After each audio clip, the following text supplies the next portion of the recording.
NetCredit is here to say yes, because you're more than a credit score. Apply in minutes and get a decision as soon as the same day. Loans offered by NetCredit or lending partner banks and serviced by NetCredit. Application subject to review and approval. Learn more at netcredit.com/partners. NetCredit. Credit to the people. This episode of the D-Lew podcast is brought to you by Goalie Nutrition. As someone who's used Goalie for quite some time, I can tell you that they're not only very good, but they're very beneficial. My favorite are the Super Green Gummies. The Super Green Gummies are uniquely crafted with a spectrum of essential nutrients such as vitamins A, B12, folic acid, and thiamine. It supports a healthy liver function, healthy nervous and immune system, digestive health, a boost to your metabolism, and overall health and well-being.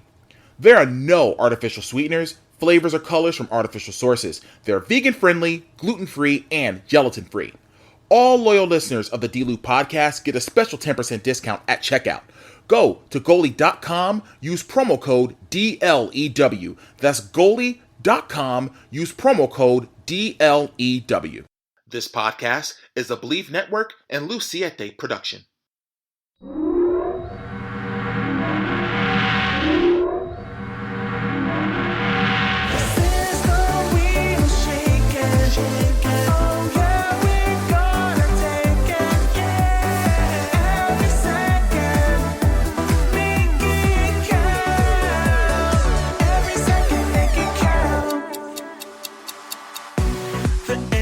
Welcome to another edition of the D-Lew podcast brought to you by Believe Network. I'm your host, Derrick T. Lewis, and the holiday season is here.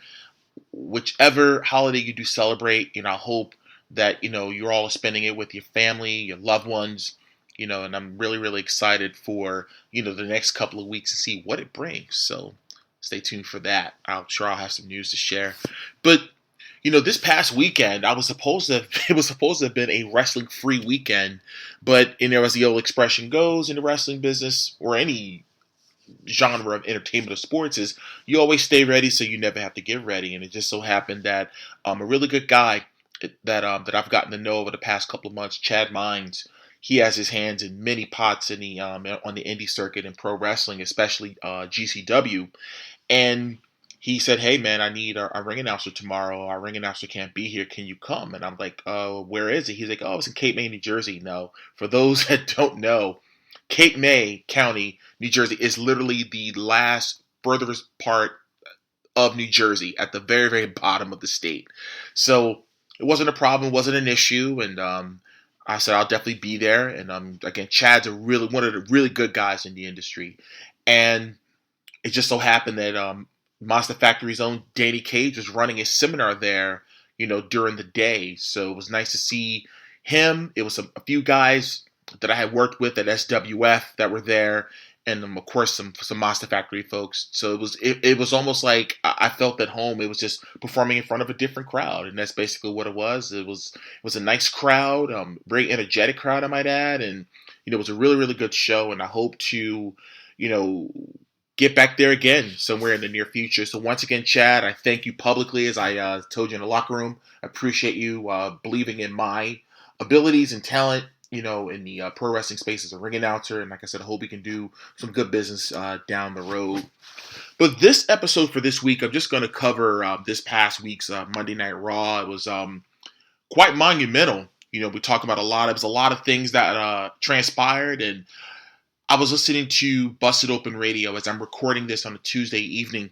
I was listening to Busted Open Radio this morning with Bully Ray and Dave LaGreca. Shout out to those guys. You can hear Busted Open Radio every day at 9 a.m. Eastern on Sirius XM Channel 156 Fight Nation. So make sure you get it. Of course, they have replays. You can subscribe to their podcast, on all the platforms in addition to their YouTube channel. I am a very, very proud member of the Busted Open Nation.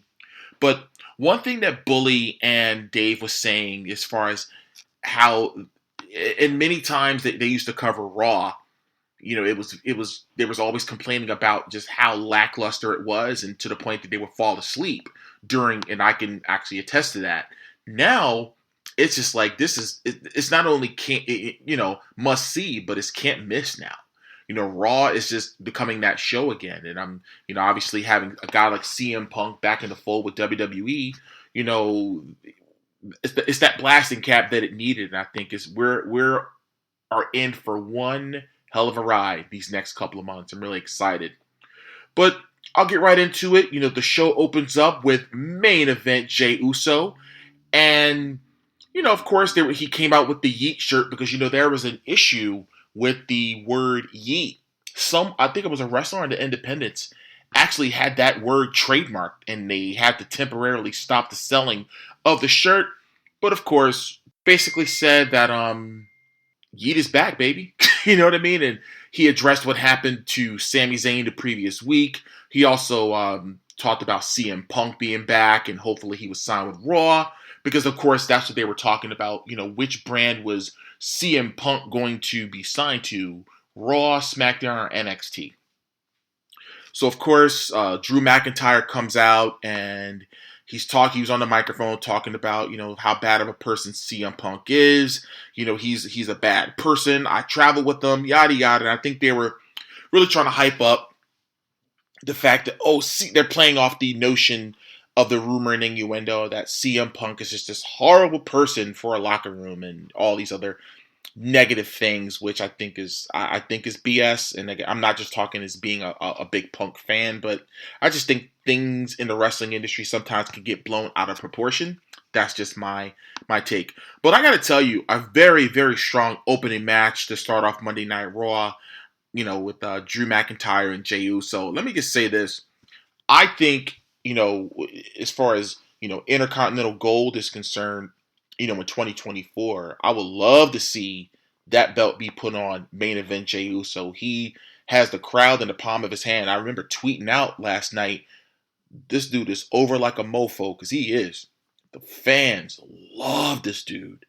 And no matter what, win or lose, they're still going to cheer him. And, McIntyre did some sneaky tactics and took the turnbuckle off. And, next thing you know, the referee had to take note of the exposed turnbuckle.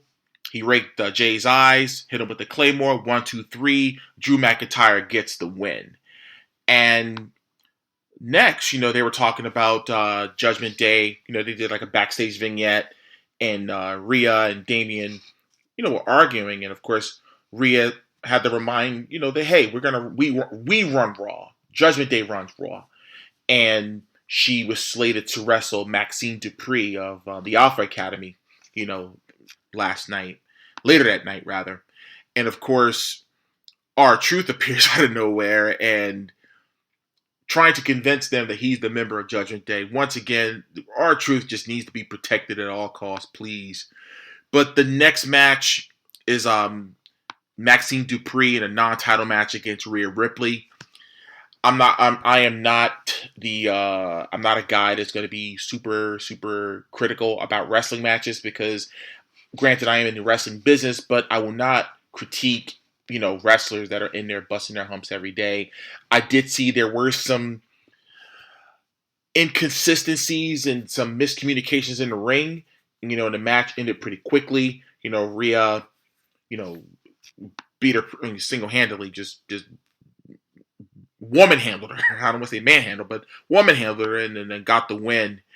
And of course, Niall hops in the ring of she's with the Creed brothers. She did a stare down with Rhea Ripley, and I think that could be something that, hey, who knows, that might happen at the Royal Rumble. I think that'll be a good way for someone that's coming up the ranks to get a title shot. But we'll see. We'll see what happens. But up next, Adam Pearce, introduces CM Punk. As they come back from commercial, Punk comes out.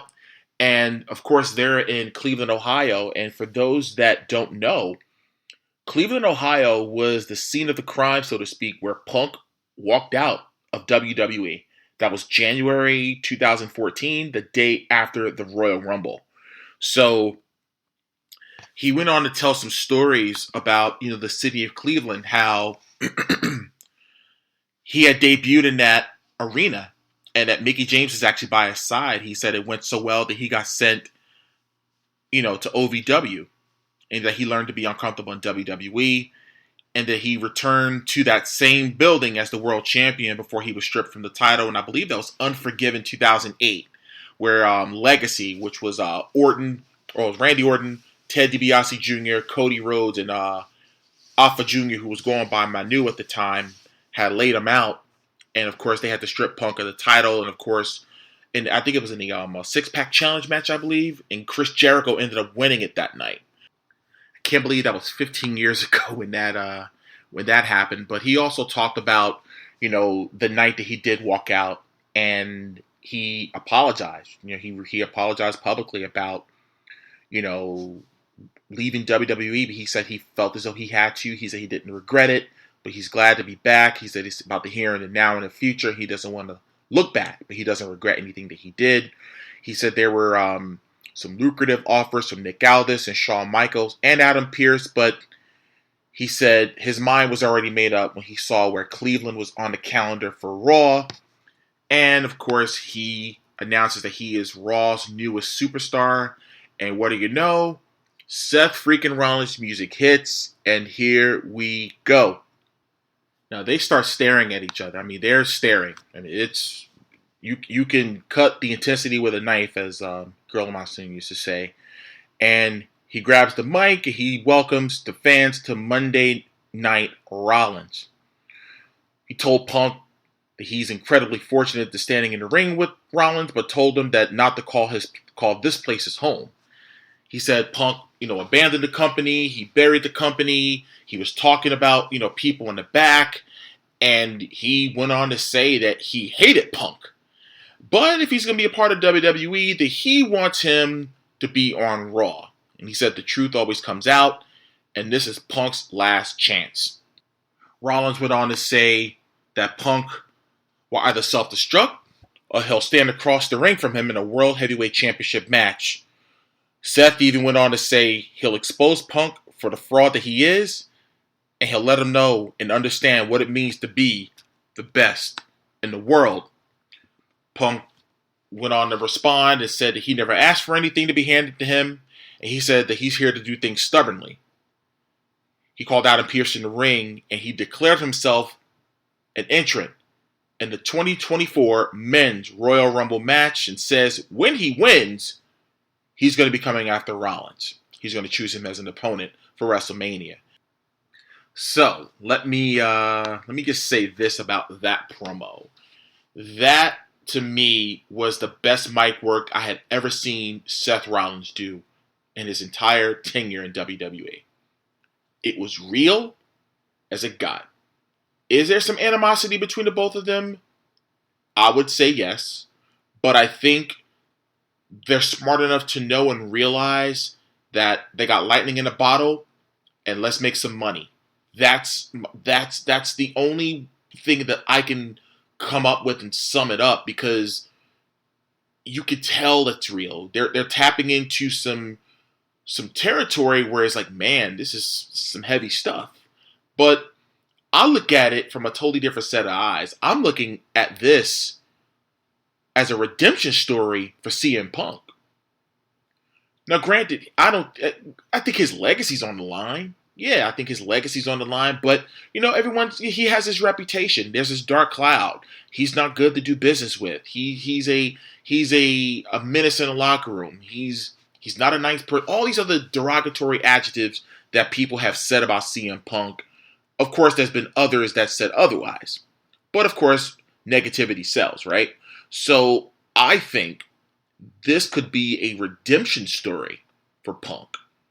Who's going to win at WrestleMania if this happens? I don't know. Because there are so many ways they can go with this. So many ways. So, let's wait and see. We have about a month and a half until the Royal Rumble, so there is so much meat on the bone where they can really dive in and really tell some really, really good stories between now and the Rumble. I'm excited. I wish the Royal Rumble was tomorrow, but we got to wait a month and a half for it, so let's... I was hours into a hunt for new digs at the local shopping mall and losing steam fast when fate intervened. Drumsticks! Get your drumsticks! Nutty, sweet drumstick? What luck! One drumstick, please. Here you go. This is hot. And made of chicken. I want an ice-cold, creamy, crunchy drumstick sundae cone. You and me both, buddy. But that's the vendor next door. Drumsticks. But that line is 3 miles long. Oh well. Another day, another drumstick. Wayfair's biggest sale of the year is here. It's Way Day.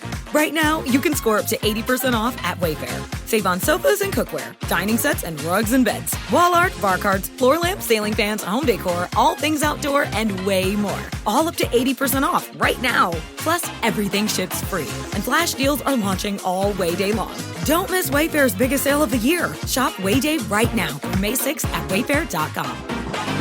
Wayfair, every style, every home. We've all got those parts of our house where the internet just won't go. Well, if you had wall-to-wall Wi-Fi from Xfinity, you could worry less about dead spots. Because with wall-to-wall Wi-Fi from Xfinity, you get fast speeds, reliable connection in every room, and power for all your devices even when everyone's online. That's wall-to-wall Wi-Fi with Xfinity. Restrictions apply. Not available in all areas. Actual speeds vary. Hi, it's Martha Stewart. You know, I spend a lot of time thinking about dirt. At 3 a.m., at all hours of the day, really. What people don't know is that not all dirt is the same. You need dirt with the right kind of nutrients. New Miracle Grow organic raised bed and garden soil is so dense, so full of nutrient-rich, high-quality ingredients. Miracle Grow is simply the best. See what happens. But the next match after this was a rematch from last week's match. That's right. Big meaty men slapping meat.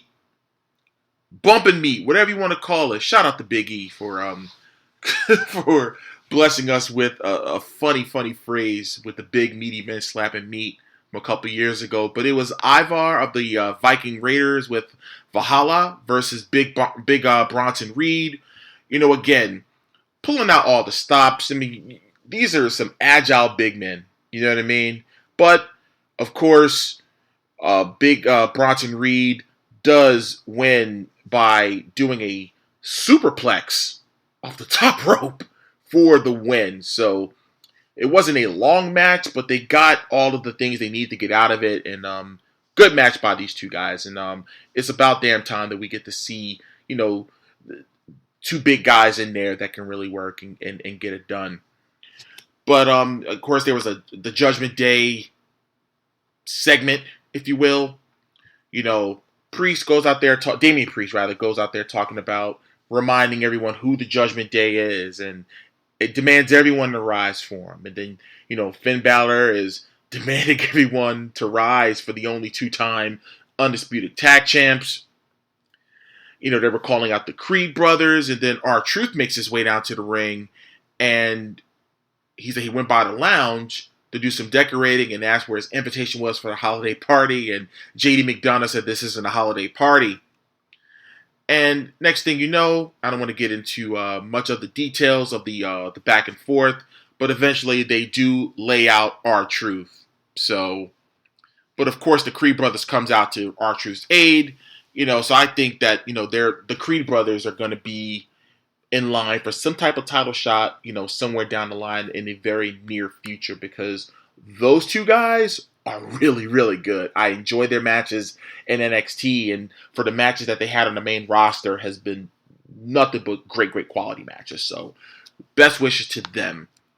But there was speaking of tag matches, there was a women's tag match. Of course, there was Candice LeRae and Indy Hartwell taking on Kaden Carter and Katana Chance. I really wish they would, you know, showcase them a lot more. I like the KC girls. I like them a lot. Like they do some really innovative things in the ring, and I just wish that they would be highlighted a little bit more.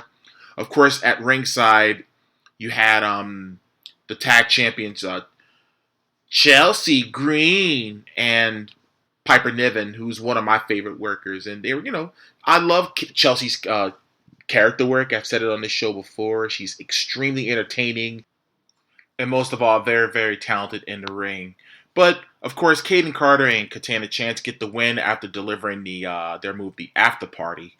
And there was a promo up next by Becky Lynch, and of course she was addressing Nia Jax. And man, oh man, for those, it's mind-boggling how fast time goes, because it was 5 years ago last month that Nia Jax had, cracked her across the face and shattered Becky's nose, and Becky became a legend that night for taking a punch like that, and had that blood crimson mask, all over her face.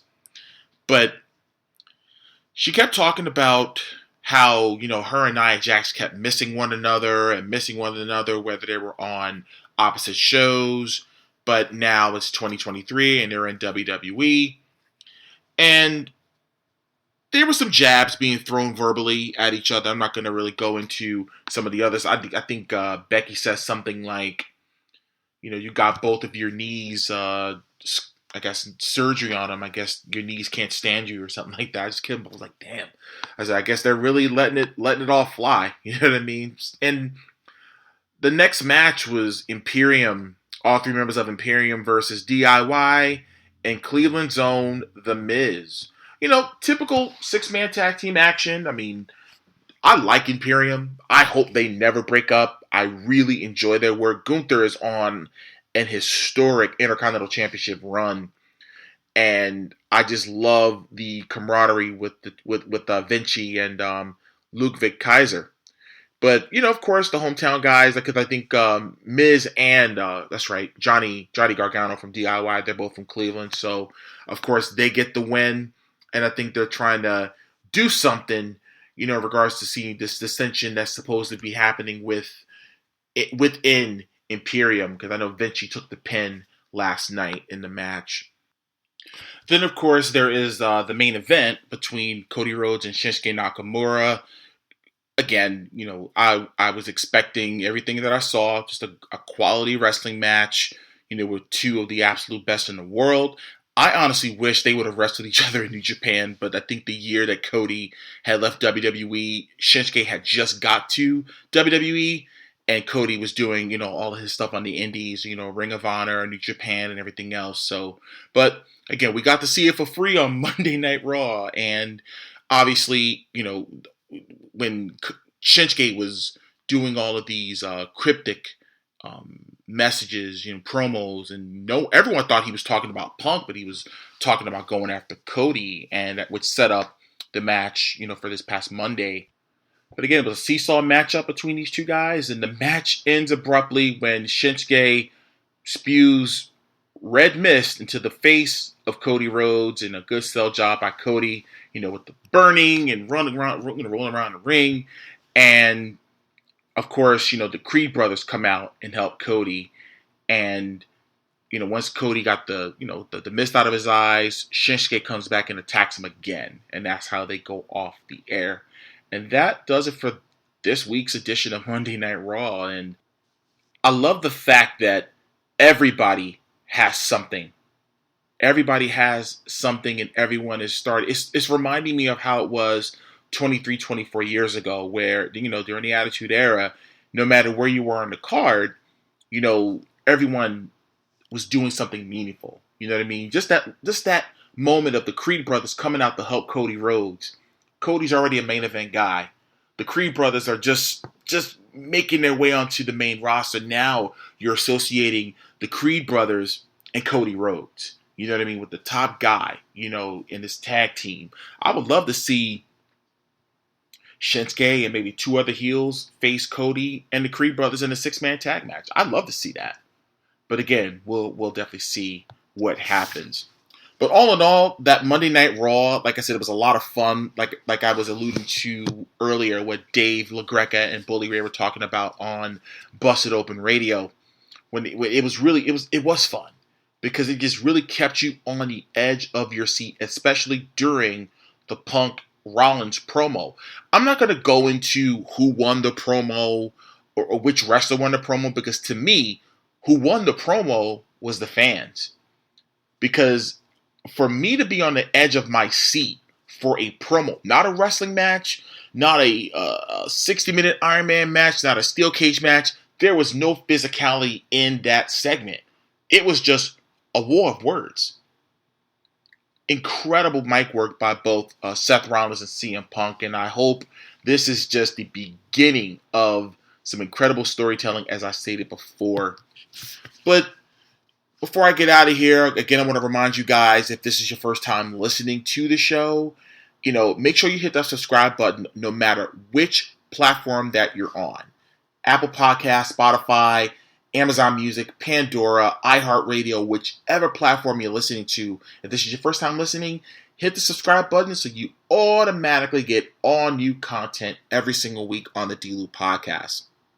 My social media on all platforms except for Facebook is The Real DT Lew. Again, The Real DT Lew. Facebook is Derrick T. Lewis official page. You can check out my store, shop.derricklewis.com. It's still on below the collar up until January the 2nd, and then probably January the 3rd is when I will launch my brand new store platform, to be determined. But it'll still be the same link, shop.derricklewis.com. Again, my record, Espacion, with Angie Stars, you can stream that record on all platforms. The music video, is on Tidal, Apple Music, the Vivo app, and YouTube. So make sure you go on my YouTube channel, subscribe there too. You can look it up under Derrick T. Lewis or The Real DT Lew. You'll be able to see all of my content, whether it's music videos, my acting reel, and, some of those interviews I did in Los Angeles during the WrestleMania 39 press junket, especially the one with Rhea Ripley. That's seems to be a fan favorite from many of the people that actually had an opportunity to view that. So, and again, I just want to thank you all, for the loyal listeners that has been checking out the show, that's been talking to me privately about it. I really appreciate, you all supporting me, this movement. And 2024, is going to be doing some big things. Some changes positively in regards to how the show is going to be presented. More on that soon. But I just want to thank you all. And no matter what it is you do in life, always remember to make it count. See you next time. We've all got those parts of our house where the internet just won't go. Well, if you had wall-to-wall Wi-Fi from Xfinity, you could worry less about dead spots. Because with wall-to-wall Wi-Fi from Xfinity, you get fast speeds, reliable connection in every room, and power for all your devices even when everyone's online. That's wall-to-wall Wi-Fi with Xfinity. Restrictions apply. Not available in all areas. Actual speeds vary.